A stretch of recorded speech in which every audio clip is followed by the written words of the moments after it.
Es sábado por la mañana, muy cerca del mediodía, en un salón dentro de una institución educativa. Yacían 3 personas reunidas, impregnadas de una atmósfera que despedía vacío existencial e incertidumbre. «Profesor, necesito que me acompañe a la estación de policía», gritó Adiel, transmitiendo prisa y urgencia. «Espera, primero explícale lo que ocurre», dijo Elaine, pero esta fue interrumpida por el grito de Adiel. «Dije que no te metas en esto, además, ya voy a eso», decía Adiel de manera eufórica. «Muy bien, repasemos. Antes que nada, primero, Elaine, básicamente, recibiste una carta muy extremista de un enamorado fuera de sí, pero el nombre de cuya persona escribió tal carta es un alumno que rechazaste hace un tiempo. Dicho alumno se quitó la vida, o al menos eso sugiere lo encontrado en su habitación, y todo tendría sentido dentro de lo que cabe, si no fuese por el detalle de que dices haber recibido la carta hace apenas un día, cuando este alumno lleva muerto ya mucho más tiempo», decía el profesor, mientras Adiel escuchaba, y este comenzó a entender por qué Elaine decía que esto podría estar vinculado con su situación también. Luego de retroalimentarse con el acontecimiento de Elaine, Adiel prosiguió a explicar lo que ocurrió en su caso. Elaine cerró sus puños, apretó sus dientes y bajó la mirada, pues, aunque vinculados los eventos, el caso de Adiel era claramente más grave. La vibración de un teléfono puso en alerta a los 3. Era un mensaje en el teléfono de Elaine que decía: «Querida hija, te estamos esperando en casa, tenemos una sorpresa para ti». «¿Mis padres?», susurró Elaine para después guardar el teléfono. «¿Todo en orden, Elaine?», decía el profesor. «¿Eh? Ah, sí, solo eran mis padres. Me sorprende un poco, creo que se descargaron sus teléfonos porque usaron el número de alguien más». De momento los 3 en la sala guardaban silencio, cuando entonces, de forma brusca, el profesor se levantó asustando a ambos alumnos. «Elaine, déjame ver ese número. Adiel, tú también, muéstrame el número de donde recibiste los mensajes de tu hermana», decía el profesor. «Espere, no creerá que», dijo Adiel, sorprendido y asustado a la vez. Luego de ver el número en ambos teléfonos, sus ojos se tiñeron de una oscura incertidumbre. Rápidamente el profesor se giró a su computadora y buscó el registro del alumno fallecido. Al final, al comparar su perfil de información, confirmó lo que para su temor no eran noticias alentadoras. De forma estrepitosa, el profesor tomó su teléfono y llamó a la policía, diciéndoles que se dirigieran rápido a una dirección en particular, que esto era una emergencia. «¿Profesor? No. Dígame que no es», dijo Elaine como si un nudo se formara en su garganta a la vez que sus ojos perdían su brillo y profundidad, pues el número que el profesor comparó era el mismo en los 3 casos, y la dirección que dio fue de la casa de Elaine. El profesor rápidamente los llevó a su auto y se dirigieron a la casa de Elaine.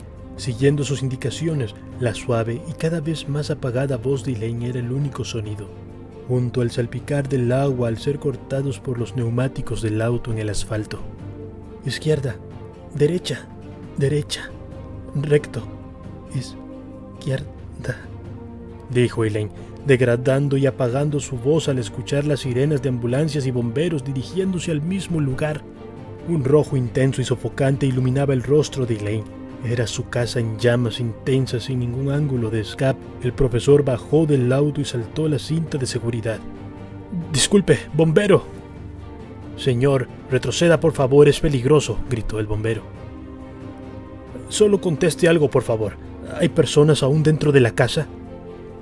«Me temo que ya es tarde. Hace unos 20 minutos se escuchaban gritos, señor, pero ahora solo hay silencio. Lo lamento». «No pudimos hacer nada». El profesor bajó sus hombros. Sus ojos solo mostraban impotencia. La distancia entre él y el auto donde estaban Elaine y Adiel era suficientemente corta como para que escucharan todo, por lo que entre el sentimiento de derrota dirigió lentamente su mirada hacia Elaine. Pero para su sorpresa no había nadie ya en el auto, por lo que intentó ver en todas direcciones, tratando de ubicar a sus alumnos, cuando entonces estaban ambos caminando a la nada, alejándose del lugar. Desde sus espaldas parecían estar serenos y tranquilos. El profesor corrió tras ellos y les gritó: «Elaine, Adiel», dijo el profesor, usando un tono que reflejaba la impotencia de no poder hacer algo por ellos, quienes atravesaban posiblemente un dolor para el que nunca estarían preparados. Ambos alumnos se detuvieron y voltearon lentamente para ver al profesor. Sus miradas conectaron, pero los ojos de ambos alumnos eran fría, vacía, junto a una leve sonrisa por parte de Elaine, como si hubiesen sellado algo en su interior. El profesor, ante tales miradas, no pudo decir nada.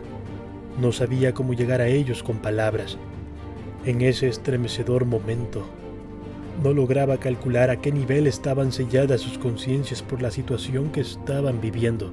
Elaine y Adiel apartaron su mirada del profesor sin mediar palabras y siguieron su camino.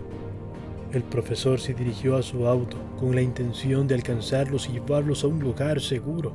Mientras se subía al auto, se preguntaba: ¿a dónde debería llevarlos? ¿Por qué Adiel tendría también esa mirada?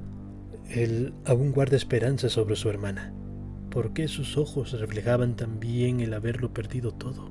Fue cuando entonces el profesor notó que Adiel había dejado su teléfono en el auto. La pantalla seguía encendida y en ella una foto adjunta enviada desde aquel mismo número misterioso.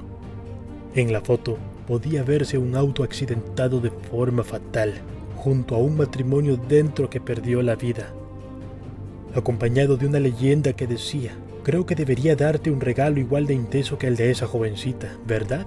Ya sabes, para nivelar las cosas. El profesor encendió su auto y aceleró para alcanzarlos, pero entonces... ¿A dónde están? ¿A dónde se fueron? ¡Maldición!